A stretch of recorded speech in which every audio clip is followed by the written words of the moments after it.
Hello, everyone. Chris Guthrie here, host of the SellerCast podcast. In today's episode, I speak with Ben, who has been selling since the early part of 2015 and is doing very well, tens of thousands of dollars per month in sales. And he has some very unique ideas about how he's able to build his business and along with goals for his future of growing that company. So make sure you check out this episode, listen to all what he has to say, the strategies he's using to launch his new products, some of the failures he's had and the first brand he launched, and a whole lot more. So check that out. And you can also go to the show notes by going to sellercast.com/9. Let's go ahead and start the show. Hello, everyone. Chris Guthrie here, and we're back with another episode of SellerCast. And today we have Ben on the show. Ben, welcome. Hey, thanks. Thank you so much for joining. Thanks, Chris. It's great to be here. Yeah, and so, we chatted a little bit before we started recording this episode. And, it was nice catching up, and I'm sure we'll continue chatting after we've recorded this. But when we get into this, very first question I like to ask is just how long you've been selling on Amazon for. Yeah, so I've been selling on Amazon since my first product for my first brand went live in March. And as I'm sure I'll mention here in a few minutes, started realizing that wasn't a good choice. And I pivoted to my current best-selling brand, and that went live in May. So since the spring. Okay. And so I want to come back to both of those topics here in a bit. So since the spring, and then we'll get into numbers as well. What are you doing volume-wise? So right now, volume-wise, we're doing about 2,200 orders a month and about 60,000 in sales. That's great. So all of that from just the spring of 2015? Yep. That's all from actually the main brand in May of 2015. Yeah. Okay, awesome. That's a great start, and that's a part of the reason why I wanted to speak with you, just because I think that a lot of people, when they first start they launch their product and they didn't do well with their launch, and so they're not getting a lot of sales, or any other number of things that can potentially go wrong. And it seems like for such a short period of time, you've already done pretty well. So we're going to dive into that. Let's come back then to the two different brand things. So why do you have two different brands? What was it? Are you still selling the first brand? That's the first question. So I actually am selling it, and that was basically one of my friends and I decided. I'd heard about selling on Amazon, and back in October in a podcast, and I was like, hey, that sounds kind of cool. So I went to one of my friends and said, hey, you want to do this? Didn't really flesh out the partnership that much, but he was like, yeah, I'm on board. So we kind of dove into it, picked a product really fast, and in hindsight, it was a product that was very quickly becoming saturated because it had been highlighted in one of the courses, actually. And so bad product to pick. And also the partnership, great friend, but he just had other commitments, and it just really became difficult to both work on that together. So the product is still around, but I'm actually in the process of liquidating it right now because it's not worth my time to try to salvage it. And so from that experience, though, I said, I think there's still a lot that is going. There's a lot of potential within Amazon. So in May, I actually launched another product on my own with my wife, who actually has a marketing PR background, and that brand has been our main one, and we've been growing that ever since. Oh, that's great. Yeah, that's great. So then, did you use a separate Seller Central account, or did you have that in the other account that you already had created? I did. Yeah, I know there's a lot of discussion, if you have two accounts, they're going to find you, and you should mask your IP address. But I just emailed them. I said, hey, look, I have one LLC with a partner, and I want to start this other LLC with just myself and my wife. Is that cool? I'm going to be logging into both of those from the same computer. And they're after a few days, okay, yes, that's fine. So I have two separate seller accounts for that. Okay, and it sounds like that's not going to be a problem in your case, and that whole discussion we won't need to get into. But if you're going to be liquidating the inventory for that first product, then you basically can probably even shut down that account anyways. Exactly. Yeah. Yeah. Okay. And on the partnership side, I think that's an interesting thing. I know that in general, partnerships are hard to make work. Mm-hmm. I know that from just past businesses, trying to make it work. So far for me, it's done all right. But then I've always had some things that have just crashed and burned. And I think that's almost a challenge in of itself.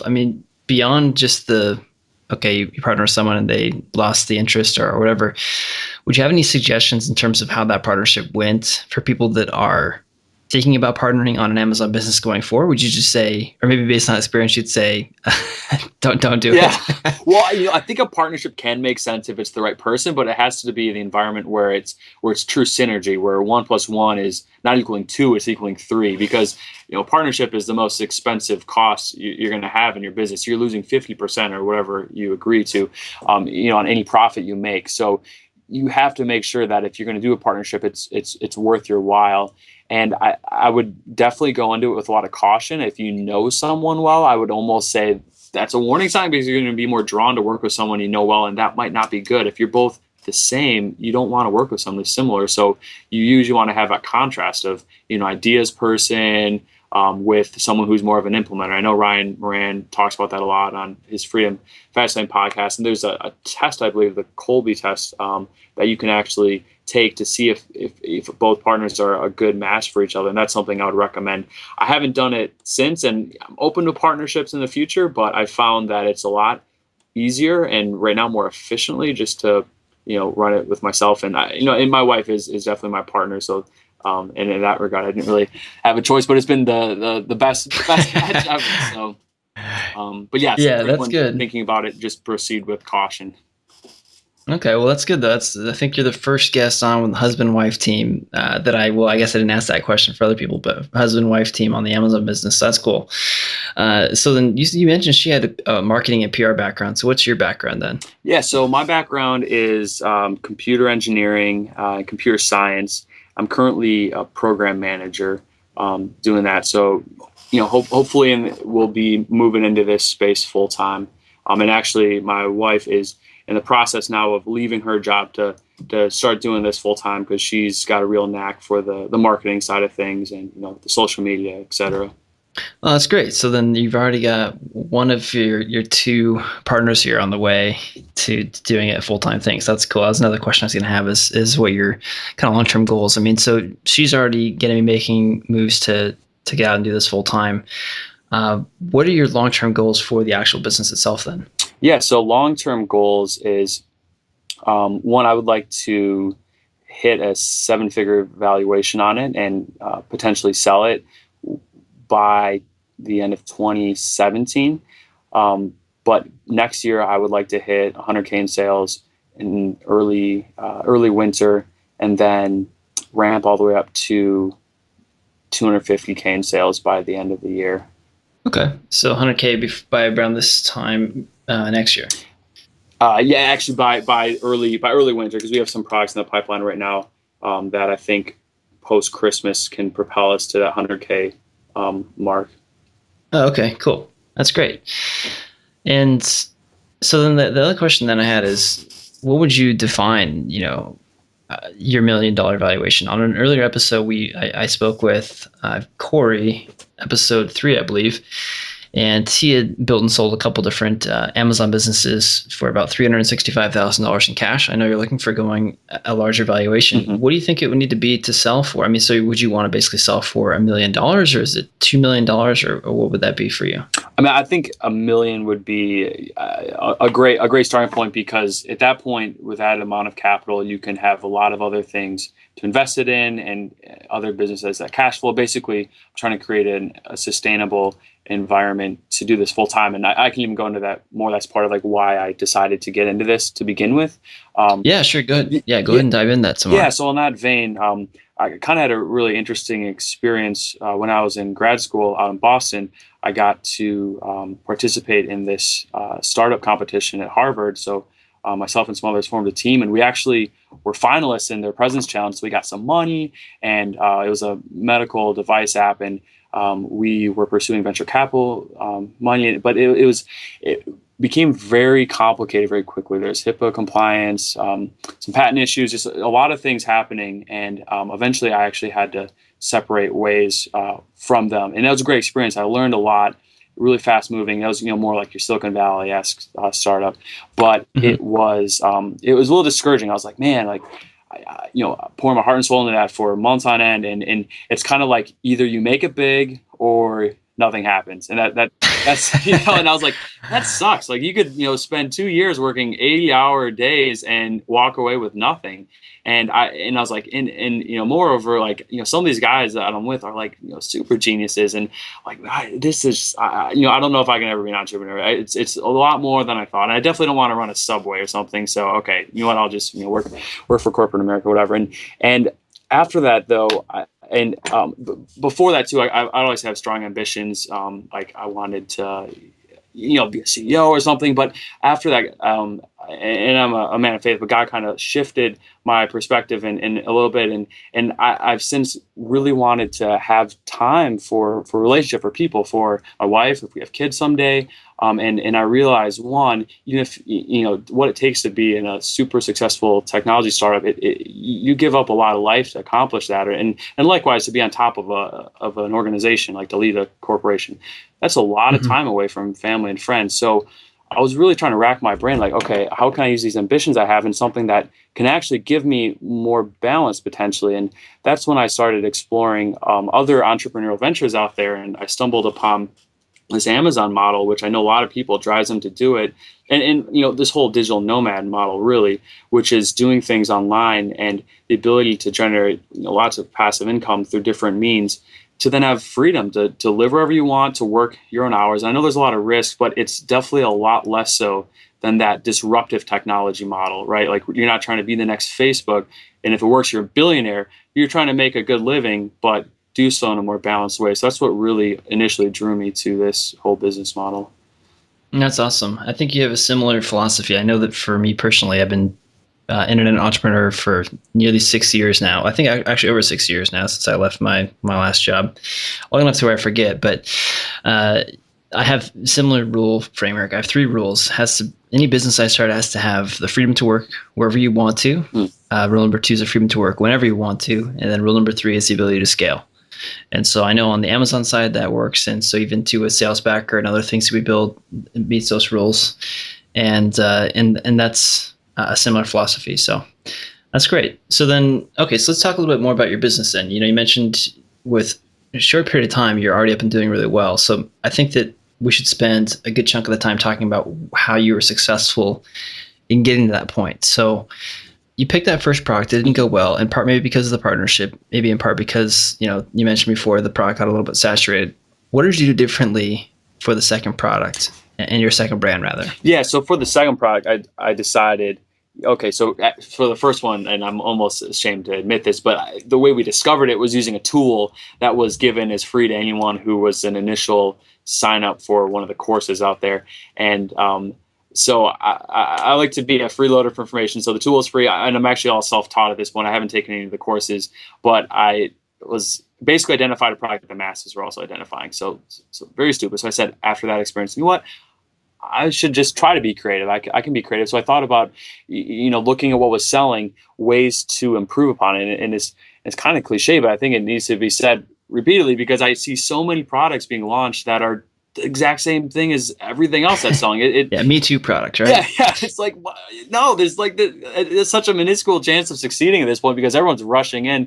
So for that second product, I said, how can we make this unique? Let's identify something that's selling well, but let's also see what people might want. So, look at what customers who bought this are also buying X, on Amazon, it shows you at the bottom. And so that was our approach to the second one. And it worked really, really well, actually.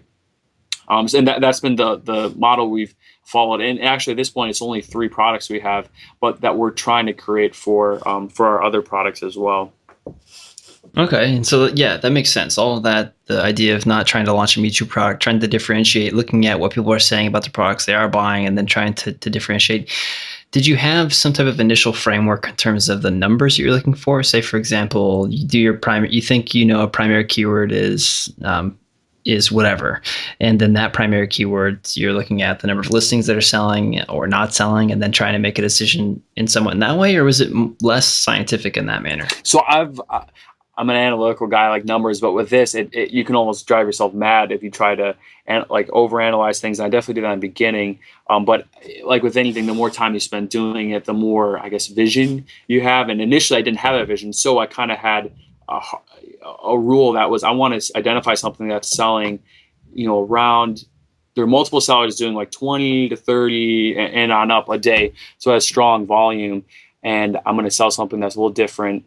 And that worked well. However, since then, Amazon's gotten, as I'm sure you're aware, decently more competitive, and it's really difficult to find things that sell well that you can kind of launch and get selling well as additionally, unless if it's very different. So since then, I believe you talked about this on one of your earlier podcasts, I've kind of adjusted that philosophy, and instead of going for home runs or triples, which my first two products have been, I'd say home runs or triples, each doing like 30 to 40 a day. I'm now looking for some that are doing, can I get 10 a day? And because those are a lot less competitive, because there's just a lot more products that are doing 10 a day, and a lot of people don't think it's worth their while. So that's what I'm shifting to now, because I'd rather have 10 products doing 10 a day than a handful doing 50 a day, or I just want to spread it out and just capture more sales overall. Yeah, that makes sense. Okay. So then once you picked this second brand, I understand a little bit more about how you picked it, and I think it makes sense. And I think the people listening can use that for advice if they're in that stage, or if they're struggling with their first product, they can apply that as well. What do you think, what did you do to launch your first product? What type of strategies did you implement? Yeah, so the first one, we did the whole build up a Facebook page, pay for likes, and give them interesting content so people are engaging with the page, and then we did a bunch of giveaways through that, and that was a good experience, but kind of inefficient use of our time. And the way I operate now is, for any hour I spend on the business, I want to spend that hour doing the one thing that will give me the biggest return on my time, and that Facebook route is a terrible return overall. So first product, okay, learning process. And a lot of people, kind of see go through this evolution. A lot of people do the Facebook pages. Now people are, cutting that out and moving on to some review groups or other services out there that do that. And I found the best is just to network with a bunch of review group admins on Facebook. Some are free, some are only like $30 or so, and push the promos through them, and also through Thomason, because they have. It's a review. It's a network of bloggers who will review your products as well, and they do write some pretty high quality reviews. So I found the review groups on Facebook and Thomason have been a pretty adequate platform to do a launch. And if your page is optimized, after a few reviews, turn a pay-per-click and kind of get the ball rolling. So how many products do you have now, too, before I kind of ask the next question? Yeah, so we have 3 right now. Okay, so then in any of those 3 products, did the strategy you just shared not get you the results that you're looking for? Or did it pretty much always give you like an initial trickle of sales, and that led to further reviews, and then you're using SalesBacker to help send emails to get more reviews type of thing? Was there any situation where that didn't provide you the type of results you're looking for? Or so far have your product's been good? Yeah, yep. It definitely has helped about every time to get it ranking, and then exactly. We use SalesBacker, great service, and once that's turned on, it's just helped curate more reviews for our other organic customers at that point, who then a certain percentage leave reviews, and that just keeps building the momentum. But I think the big thing is to be aggressive, right? I see a lot of sellers who they do a test order of 300 or 500, and in my opinion, that is a waste of time. If you're going to do this, you should be ordering at a minimum 1,000, and even more if you want to risk it. I usually don't like going more than 1,000 in case the manufacturer is bad or screws up. But to go much less than that, you don't have a lot of firepower, because what's happened with one of my products, actually only launched with 500. I gave away 50. It caught fire, and then I ran out of stock, and that's a it's a very frustrating scenario. So I'd like to give away a lot initially just to get the ball rolling, maybe 50, maybe 100, and I love delaying profit, basically delay gratification. I still actually haven't taken $1 of profit out of the business. I'm trying to spend every dollar as I can in a way that will invest it, because I think that's the best investment is back right in the business. Yeah, and I think that's a similar approach that a lot of people do when they aren't yet in a position where they want to move full time. And I think that you've got a good transition where you and your wife are both working on the business, so that she can go and then you can go after that if you wanted to. So that's cool. So then then the other thing I'm curious is you mentioned, actually, this is just an aside. You mentioned trying to focus on just the one thing that maximize your time. Did you read that book then as well, The One Thing? You know what? Is that where you got that from? I have not, but I'm a big fan of. So I did a seminar, 7 Habits of Highly Effective People, and they talk about the 4 quadrants of time. And what really struck me is that there are anything that's urgent for the most part is not important. You'll have pending emails, Facebook notifications, someone's writing you like, hey, I have a question about your product. And then everything that's important is usually not urgent. And once I experienced that paradigm shift, it just has allowed me to try to have a laser focus. Each week I'll plan out my week, and I'll have like 1 or 2 specific goals for each day of like, this needs to happen today. And it's usually something that is important but not urgent at all. And I just make sure that happens no matter what. And I found that has helped move me forward, because I see so many sellers focusing on things I think that don't really further their bottom line that much. And I can go into that more of like common, I think, pitfalls I see, but I've tried to focus on, what is the best return on this hour of my life I have right now. Yeah, no, that's great. I mean, I think of the, I think that the quadrant is also based on what the President Eisenhower writes, where he was talking about the, I'm trying to find the quote actually while we're doing this, but I can't find it. But yeah, anyways, that's good. I think that philosophy makes sense, because if you're so busy focused on the things that are urgent but not important, which are, I think you could lump like emails from people into that, then that's really going to just dominate your day. And so it's easy to fall in that routine. So that's great. Yeah, I think let's actually talk about some of the pitfalls. I want to get to some sourcing and some of the other stuff that you've done launching wise, but what are some of the pitfalls that you see beyond just the not ordering enough products? So, and you know what, I can speak to this because I've made most of the pitfalls myself, right? So it's learning from experience, and I don't want to convey that I have it all figured out. I'm definitely still very much my beginning stages here, but some things I think by looking around, and I try to immerse in as much data as possible. And, there's honestly a myriad of pitfalls, but some ones in particular that I'm always a little, scratch my head about is, I guess, like trying to set up other channels quickly. In my opinion, there's no better sales channel right now than Amazon. And I know that's changing. It's getting more competitive, but still, in my opinion, every hour I spend trying to further my Amazon business is the best return on my money right now. I don't think it's worth getting into Shopify in the future. Yes, I'd love to. I think it's good for resiliency, and we're trying to collect email addresses now. So if need be, we can drive traffic to that Shopify site. But for the time being, I don't think it's worth spending a lot of time on that. Just to interject there too, I think I agree. I agree with you. I believe that. I think it's a certain number. Whatever the number your goal for your business, it may be different. What that number is. But I believe once you've hit close to that number, then you can look at alternative options. But yeah, it just feels like if you're say you're only doing 5,000 a month or something, and then you're already thinking about starting up a Shopify store, well, there's still plenty more where that came from if you try and drive more volume on Amazon. But what are some of the other issues? And even going back to your point about the number of units to start with an initial product, I think that also can vary based on the size of market you're going after too, right? I mean, I think that on the lower side, if you were going for really low competition products, maybe you could start with those lower numbers, but then you would have to be less aggressive with those giveaways as well. Right. But what are some of the other mistakes that you've made or that you've seen other people make and that you'd like to share, even though you mentioned you are still a new seller as well? Right. Yeah. So I think the differentiation is I touched on it earlier, but the reason there's so much success on Amazon initially from all these courses and things is because the way people were able to differentiate was literally just by better marketing. There were, similar products selling, but by someone coming in and saying, here's better copy, here's better images, all of a sudden buyers on Amazon are buying that product just because the marketing has been differentiated. That's going away now as this consolidation occurs, and we have a lot of sellers that are all having about similar marketing. So then it comes down to how can you differentiate? And I think patented products are a great way to do that. That's a lot more difficult. It's something we're looking into. I think just identifying market gaps. It's amazing how many small gaps are out there. But if you go through and read bad reviews on similar products, or just look at what's being bought together, and you can kind of just get thinking of like, hey, maybe I can add this, maybe I can, make this a little bit better.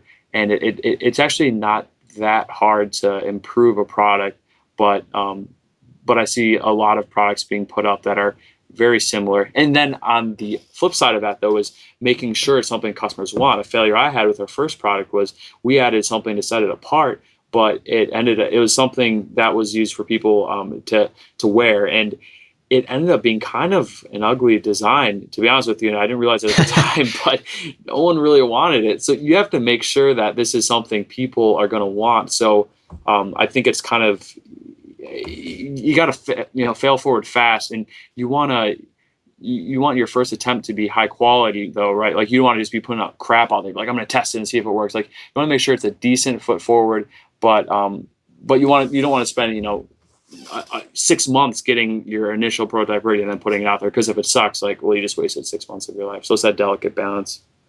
Yeah. Okay, that's good. Let's talk a little bit about the sourcing aspect. Where I like to try and keep these to about 30 minutes or so. We've got 5+ minutes or so left.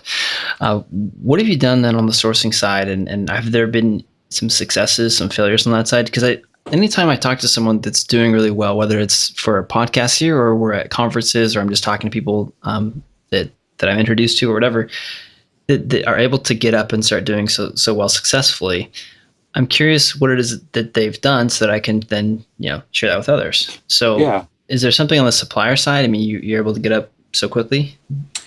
I think it's helped trying to find those unique or products that can differentiate. So it's finding a supplier who can work with you and is willing to make some variations you might want to put on the design. However, as things are getting more complicated, we're now finally, for the first time, using sourcing agents, because there are some things that we've identified that we want to sell, but we can't find them anywhere on Alibaba, which I think is actually a good sign, because it means it's a much higher barrier to entry then.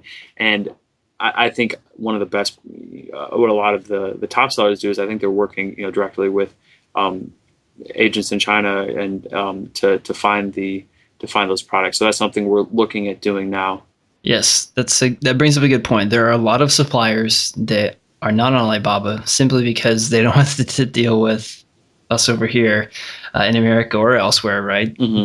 That are newer sellers and trying to get free samples and all that, and so in a lot of cases, you can find suppliers that are they only have people that they work in their business that speak the native language, and so you have to find someone that can speak with them. So so that's an extra challenge. But I believe that the more difficult something is to source, then as long as you found something that's high quality and that has that demand, then potentially the more barriers there will be to entry for someone else to try and compete with you. Exactly. So that's cool.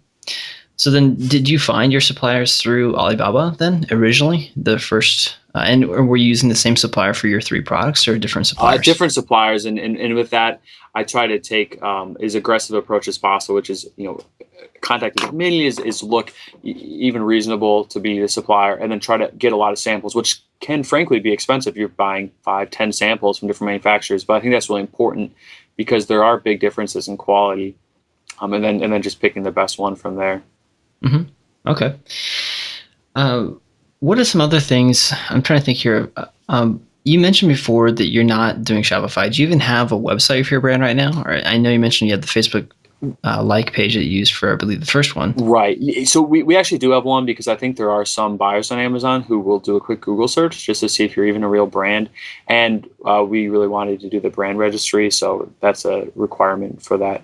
But it's pretty bare bones at this point. We're hoping to maybe start getting a blog going and start sowing some seeds for SEO in the future once we do actually have a Shopify integration. But for now, it's just really bare bones. Okay. So I think, we've jumped through a lot. And I think that one final question I'd like to ask you is what's something that you're doing with your business that you believe that most Amazon sellers aren't doing? I think that, and if you don't have a specifically different idea than what you shared before, that's fine, because I think that just the talking about differentiating the product, true differentiation of the product as opposed to just differentiating your marketing. Mm-hmm. I believe that that was something you definitely talked about a lot. You talked about the strategies you use to launch a product, being more aggressive in terms of how many units you buy and everything else. But is there anything else that you think that other sellers aren't doing that was helped you have the success that you've had? I think something has been the more capital you have to work with, the faster you can scale potentially. Mm-hmm. And my wife and I were able to put in some of our own money, and then we, had some investors' money come in as well. So when you're able, cool. so not a crazy amount, but like maybe around 40 grand or so. So when you're able to dump that much in, spread across multiple products, it really allows you to get up and running quickly and to start circumventing some inventory issues and other issues that come up. So that's been something that through the aggressiveness, it's almost like a little leap of faith though, because in order to you're putting yourself out there essentially by doing that, and a lot of people aren't comfortable. But ironically, if you aren't aggressive, your probability of failing increases. I think that's great.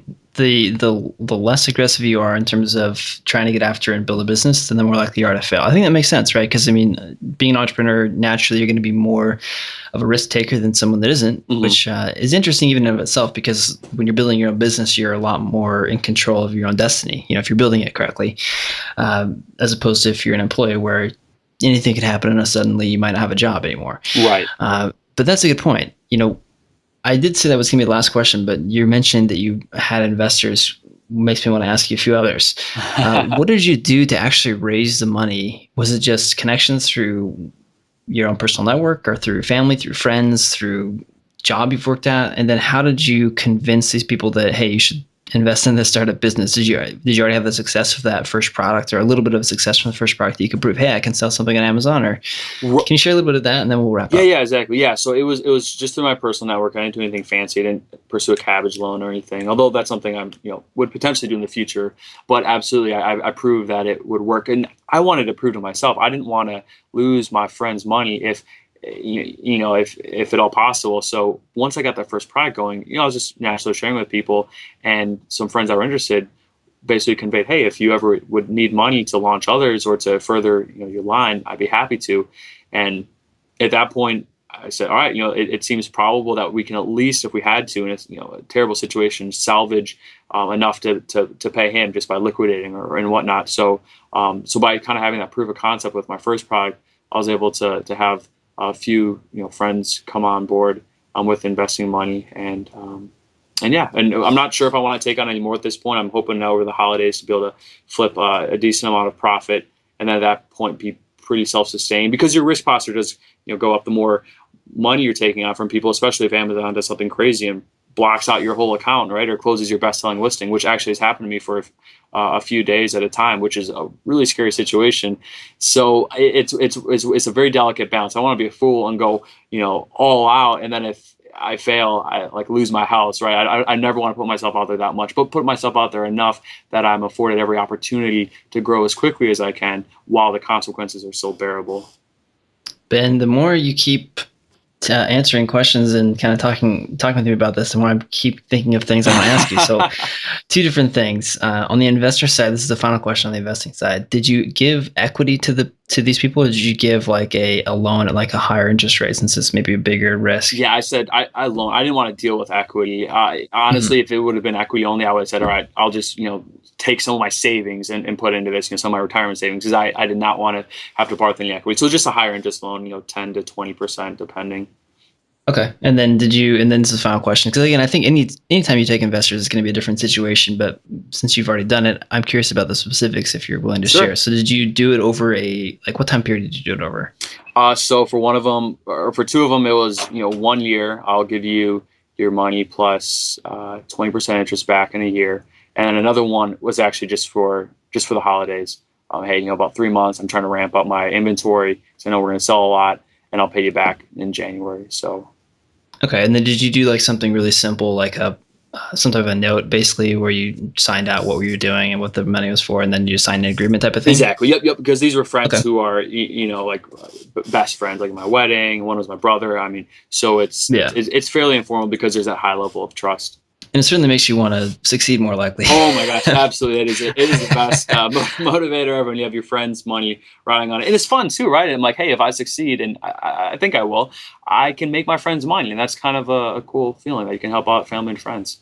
Yeah. Okay. And then final question was, how did you get your listing shut down for a few days? And I say it when it could be, really in any situation, but can you share that specific example? Yeah, absolutely. So there's a setting on Amazon and FBA where if a customer returns an item, Amazon will, if it seems okay, they'll ship it out to someone else and package it as new, which I was totally unaware of. So a few of my products were returned and shipped out to other customers who, when received them, said, "What is this? This looks used."